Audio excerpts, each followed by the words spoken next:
Good morning students. आज की जो क्लास है, इस क्लास में मैं आपको बताने वाला हूं कि हम किस तरीके से किसी सर्किट में करंट और वोल्टेज को फाइंड करेंगे। लास्ट की जो क्लासेस थी उसमें आपने किरचॉफ लॉ के बारे में स्टडी की। Kirchhoff law, first Kirchhoff law current या लूप जो आप बोलते हैं जंक्शन लॉ होता है करंट वाला, और एक वोल्टेज वाला लॉ होता है जिसमें हम लूप को यूज करते हैं। दोनों लॉज हम लोग स्टडी कर चुके हैं और उससे रिलेटेड हम कुछ इक्वेशंस भी फाइंड कर चुके हैं कि किस तरीके से हमें इक्वेशंस बनानी है। उसी से बेस्ड हम एक प्रॉब्लम लेके और आपको सोल्व करके बताएंगे कि वोल्टेज और करंट किसी सर्किट से किस तरीके से हम फाइंड कर सकते हैं। ऐसा न्यूमेरिकल एग्जाम में काफ़ी बार पूछ लिया जाता है। ये जो टॉपिक है ये मैं स्क्रीन रिकॉर्डर से बना रहा हूँ आपके लिए, आप इसको ढंग से देखिएगा, अच्छे से समझ में आएगा, क्योंकि विजुअलाइजेशन बोर्ड से भी अच्छा है इसमें, इसलिए ऐसा किया गया है। ठीक है, आओ इलेक्ट्रिकल सर्किट्स पे एक सवाल बना लेते हैं। तो हमें दिया हुआ ये सर्किट डायग्राम, एक 50 वोल्ट की बैटरी है और ये कनेक्टेड है कुछ इन 3 रेजिस्टर से, कुछ ऐसे। और सवाल हमसे कहता है कि what is the voltage across each resistor, हर एक रेजिस्टर के अक्रॉस वोल्टेज कितनी है, and the current through them, और हर एक रेजिस्टर के थ्रू कितनी करंट बह रही है, हमें ये पता लगाना है। तो इससे पहले मैं इस सवाल को सॉल्व करूं, मैं तुम्हें यह बताना चाहता हूं कि मैं ऐसे सवालों में बचपन में क्या गलती किया करता था। तो देखो, मैं डायरेक्टली हर एक रेजिस्टर के लिए ओम्स लॉ को अप्लाई कर दिया करता था। ओम्स लॉ होता है V equal to I R. तो मैं इस 2 ओम के रेजिस्टर के लिए लिखता V जो कि है 50 volt is equal to I जो कि हमें निकालना है, और R की वैल्यू दी हुई है 2 ओम। तो V की वैल्यू हमें पता है और R की वैल्यू पता है, मैं I की वैल्यू कैलकुलेट कर लेता। और सिमिलरली इस 10 ओम के रेजिस्टर के लिए मैं सेम चीज लिखता, V is equal to 50, R की वैल्यू हो गई 10, और फिर मैं I की वैल्यू कैलकुलेट कर लेता। और सिमिलरली 40 ओम के रेजिस्टर के लिए भी। लेकिन देखो ये गलत है। देखो जब हम किसी रेजिस्टर पे ओम्स लॉ लगाते हैं ना, तो ये V पोटेंशियल डिफरेंस ये होना चाहिए इस रेजिस्टर के अक्रॉस का पोटेंशियल डिफरेंस। लेकिन यहां पे हमारे पास 50 वोल्ट, ये तो इस बैटरी का पोटेंशियल डिफरेंस है ना। इसका मतलब हो गया कि इन दोनों पॉइंट के अक्रॉस का पोटेंशियल डिफरेंस 50 वोल्ट है। इसका मतलब कि अगर मैं एक कुलम चार्ज को यहां से यहां ले जाऊं तो मुझे 50 जूल का वर्क करना पड़ेगा। अब जितना पोटेंशियल होगा इस पॉइंट का, उतना ही पोटेंशियल होने वाला है इस पॉइंट का भी। और ऐसा इसलिए क्योंकि हम मानते हैं कि कनेक्टिंग वायर्स, इनकी रेजिस्टेंस ऑलमोस्ट नेग्लिजिबल होती है। इसका मतलब कि चार्ज को यहां से यहां मूव करने में कुछ भी एनर्जी नहीं स्पेंड करनी पड़ी, यानी कि इस पॉइंट से यहां तक कोई भी पोटेंशियल ड्रॉप नहीं होने वाला है। सिमिलरली जितना पोटेंशियल होने वाला है इस पॉइंट का, उतना ही पोटेंशियल हो जाएगा इस पॉइंट का भी। तो देखो हमें पता है इन दोनों पॉइंट के बीच की पोटेंशियल डिफरेंस, और वो है 50 वोल्ट के बराबर। हमें यह नहीं पता है कि इस रेजिस्टर के अक्रॉस का पोटेंशियल डिफरेंस कितना है, और इसलिए हम इस रेजिस्टर के लिए ओम्स लॉ को नहीं लिख सकते हैं। सिमिलरली ना ही हमें पता है इस रेजिस्टर के अक्रॉस कितनी पोटेंशियल डिफरेंस है, और ना ही इसके अक्रॉस। तो हम इन तीनों रेजिस्टर के लिए इंडिविजुअली ओम्स लॉ को नहीं लिख सकते हैं। तो अब देखते हैं इस सवाल को सही सही सॉल्व करने का तरीका। अब क्योंकि मुझे इन दोनों पॉइंट के बीच का पोटेंशियल डिफरेंस पता है, इसलिए मैं इन दोनों पॉइंट के बीच की सारी रेजिस्टेंस की इक्विवेलेंट रेजिस्टेंस की वैल्यू निकाल लेने वाला हूं, और उसके बाद इन सारे रेजिस्टेंस को मैं रिप्लेस कर देने वाला हूं उस इक्विवेलेंट रेजिस्टर से। उसके बाद मैं ओम्स लॉ को लगा के मैं करंट की वैल्यू को कैलकुलेट कर सकता हूं। तो अब यही करते हैं। अब देखो इक्विवेलेंट रेजिस्टर की वैल्यू ये निकालना हमने कुछ पिछले वीडियोस में देखा था। तो अगर तुम्हें इसमें थोड़ा कंफ्यूजन है ना, तो मैं चाहूंगा कि तुम वीडियो को पॉज करो और पहले वो वाला वीडियो देख के आ जाओ। अब अगर तुमने देख रखा है तो क्यों नहीं तुम वीडियो को पॉज करो और इसे खुद से कैलकुलेट करने की कोशिश करो। अब अगर तुमने ट्राई कर लिया है तो अब देखते हैं, पता लगाते हैं कि इन सारे रेजिस्टर्स में कौन कौन से रेजिस्टर्स सीरीज में हैं और कौन कौन से रेजिस्टर्स पैरेलल में हैं। अब देखो मुझे लग रहा है कि ये 2 ओम का रेजिस्टर और ये 10 ओम का रेजिस्टर ये सीरीज में है। तो अब इसे एक बार चेक कर लेते हैं। देखो अगर 2 रेजिस्टर सीरीज में हो तो यानी कि उनके थ्रू सेम करंट फ्लो कर रही है। अब मान लेते हैं कि कुछ करंट निकल रही है इस बैटरी से और ऐसे जा रही है और इस 2 ओम के रेजिस्टर के थ्रू क्रॉस कर रही है। अब अगर ये सारी की सारी करंट ये 10 ओम के रेजिस्टर के थ्रू जाए ना, तो यानी कि ये दोनों सीरीज में होने वाले हैं। लेकिन देखो जो करंट इसके थ्रू जाएगी, यहां पे पहुंचने के बाद इसे 2 रास्ते मिलने वाले हैं, यानी कि थोड़ी सी करंट ऊपर चली जाएगी और थोड़ी सी करंट इस रेजिस्टर में चली जाने वाली है। यानी कि इन दोनों रेजिस्टर्स के थ्रू सेम करंट तो नहीं जा रही है, यानी कि ये दोनों रेजिस्टर्स ये सीरीज में तो नहीं होने वाले हैं। अब देखो मुझे ये भी दिख रहा है कि ये रेजिस्टर 40 ओम वाला और ये 10 ओम वाला ये दोनों पैरेलल है। अब इसे भी एक बार चेक कर लेते हैं। देखो 2 रेजिस्टर्स पैरेलल तब होते हैं जब उन दोनों के अक्रॉस का पोटेंशियल डिफरेंस ये सेम हो। तो देखो जितना पोटेंशियल इस पॉइंट का होगा उतना ही पोटेंशियल होना चाहिए इस पॉइंट का भी, क्योंकि ये दोनों पॉइंट ये कनेक्टिंग वायर से कनेक्टेड है और इनकी रेजिस्टेंस ये तो ऑलमोस्ट 0 होती है यार। तो यानी कि इन दोनों पॉइंट के बीच में पोटेंशियल ड्रॉप तो 0 होने वाला है। सिमिलरली जितना पोटेंशियल इस पॉइंट का होने वाला है उतना ही पोटेंशियल इस पॉइंट का भी हो जाएगा। तो देखो इन दोनों पॉइंट के अक्रॉस यानी कि इस रेजिस्टर के अक्रॉस जो पोटेंशियल डिफरेंस है, वही पोटेंशियल डिफरेंस इस रेजिस्टर के अक्रॉस भी है। तो यानी कि ये दोनों रेजिस्टर्स ये हो गए ना पैरेलल में।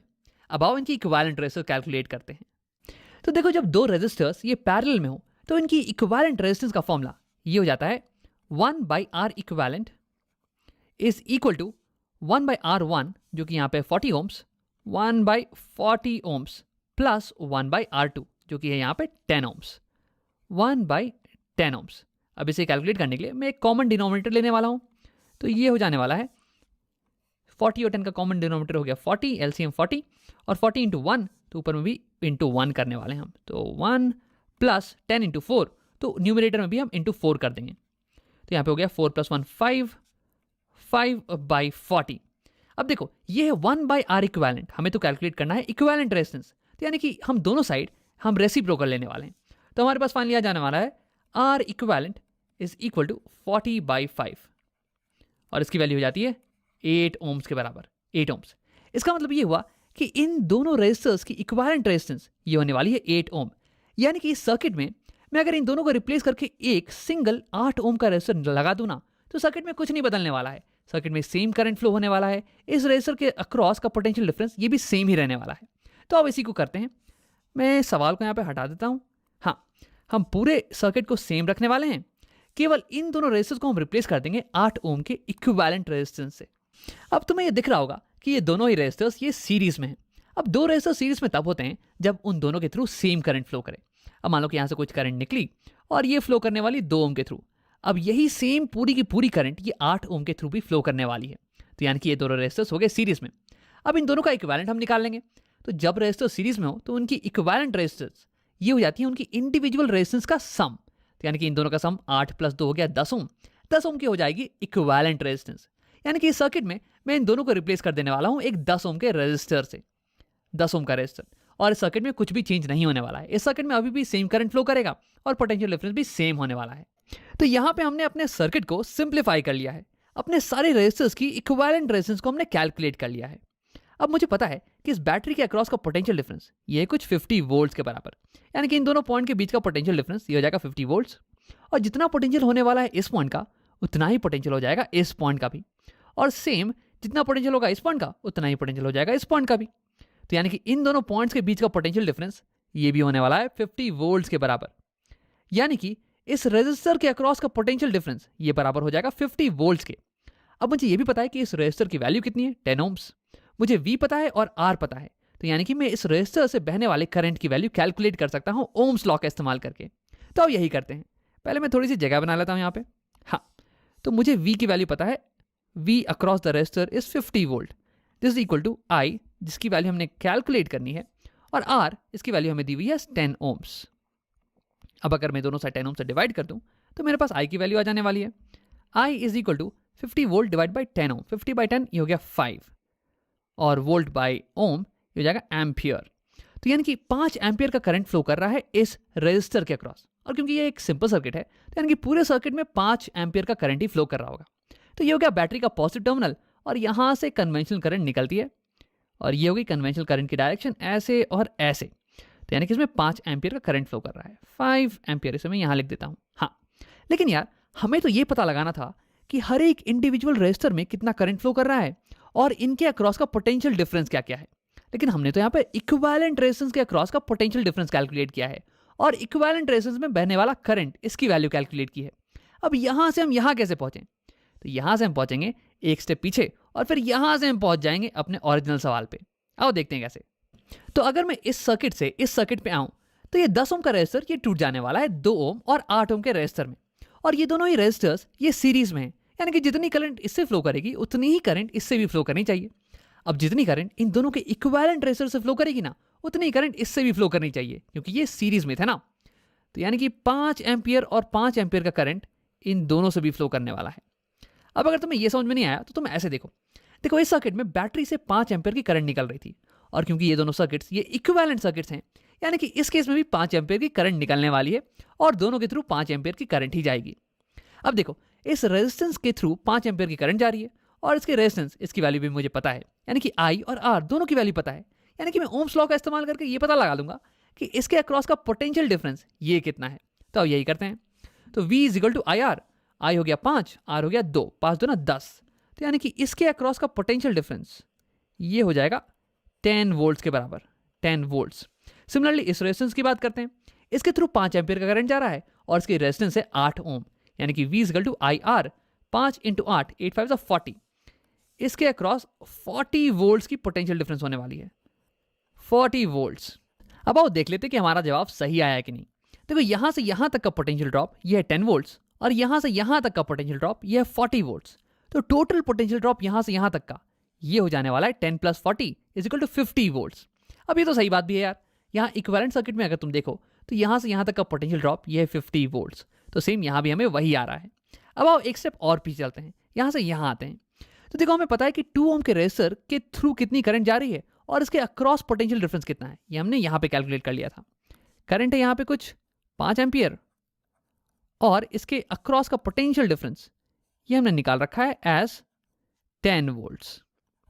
अब देखो ये 8 ओम का जो रेजिस्टर है ये यहां से जब यहां जाओगे तो ये टूट जाने वाला है 10 ओम और 40 ओम के रेजिस्टर में, और ये दोनों ही रेजिस्टर ये पैरेलल में है। पैरेलल में क्या होता है कि पोटेंशियल ड्रॉप ये सेम होता है, यानी कि इन दोनों रेजिस्टर के अक्रॉस का पोटेंशियल ड्रॉप ये सेम होगा और ये बराबर होने वाला है इन दोनों के इक्विवेलेंट रेजिस्टर के अक्रॉस के पोटेंशियल ड्रॉप के, यानी कि 40 वोल्ट्स के। यानी कि इस रेजिस्टर के अक्रॉस का पोटेंशियल ड्रॉप ये हो गया 40 वोल्ट्स और इस रेजिस्टर के अक्रॉस का पोटेंशियल ड्रॉप ये भी हो गया 40 वोल्ट्स। हाँ, अब देखो मुझे इस रेजिस्टर के अक्रॉस का पोटेंशियल ड्रॉप पता है और इसकी रेजिस्टेंस इसकी वैल्यू भी पता है, यानी कि V और R इन दोनों की वैल्यू पता है। तो अगर मैं इस रेजिस्टेंस के लिए ओम्स लॉ को अप्लाई करूं तो मैं I की वैल्यू पता लगा सकता हूं। तो अब यही करते हैं। तो V equal to I R, अब दोनों साइड अगर मैं R से डिवाइड कर दूं तो V by R is equal to I ये हो जाएगा। तो इससे मैं कैलकुलेट कर लूंगा कि इस रेजिस्टर में I कितना है। तो V is 40 divide by R is 10, 40 by 10 ये हो जाएगा 4, यानी कि इसके थ्रू 4 एम्पियर की करंट फ्लो कर रही है, 4 एम्पियर की करंट। और सिमिलरली इसके थ्रू हम कैलकुलेट कर लेते हैं 40 volts divide by 40 ohms, 40 by 40 हो गया 1, यानी कि इसके थ्रू 1 एम्पियर की करंट फ्लो कर रही है। हाँ, तो हमने कैलकुलेट कर लिया कि दोनों रेजिस्टर के थ्रू कितनी करंट फ्लो कर रही है। और इसे एक बार वेरीफाई भी कर लेते हैं।